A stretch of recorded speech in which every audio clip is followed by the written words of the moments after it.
கத்தாரில் ஹமாஸ் இயக்கத்தின் தலைவர்கள் மீது நடத்தப்பட்ட தாக்குதலுக்கு முழு பொறுப்பேற்கிறேன் என்று இஸ்ரேல் பிரதமர் நெதன்யாகு கூறியுள்ளார். காசாவில் இயங்கி வரும் ஹமாஸ் இயக்கத்தின் மீது இஸ்ரேல் தொடர்ந்து தாக்குதல் நடத்தி வருகிறது. இந்த சண்டை 2 ஆண்டுகளை கடந்தும் நீடிக்கிறது. இஸ்ரேல் ஹமாஸ் போரில் ஹமாஸுக்கு கத்தார் ஆதரவு அளித்து வருகிறது. இதை ஏற்காத இஸ்ரேல் கத்தார் மீதும் அங்குள்ள ஹமாஸ் இயக்கத்தின் மீது தொடர் தாக்குதலை அரங்கேற்றி வருகிறது.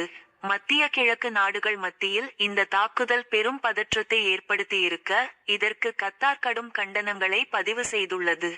இந்நிலையில் கத்தாரில் ஹமாஸ் தலைவர்கள் மீதான தாக்குதலுக்கு பொறுப்பு ஏற்பதாக இஸ்ரேல் பிரதமர் நெதன்யாகு அறிவித்துள்ளார்.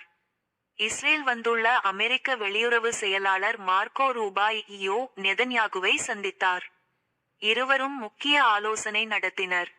அதன் பின்னர் இருவரும் கூட்டாக நிருபர்களிடம் பேசியதாவது: அப்போது பேசிய நெதன்யாகு, இஸ்ரேலுக்கு அமெரிக்கா ஆதரவு அளித்து வருகிறது என்பது வெளியுறவு செயலாளர் மார்க்கோ ரூபியோ வருகையிலிருந்து தெள்ளத்தெளிவாக தெரிகிறது. கத்தாரில் ஹமாஸ் மீது தாக்குதல் நடத்தியதற்கு பொறுப்பேற்கிறேன் என்றார்.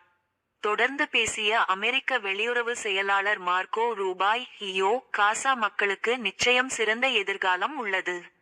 இவை கிடைக்க வேண்டும் என்றால் ஹமாஸ் இயக்கத்தினர் அழித்தொழிக்கப்பட வேண்டும். அப்போதுதான் சிறந்த எதிர்காலம் கத்தார் மக்களுக்கு கிடைக்கும் என்றார்.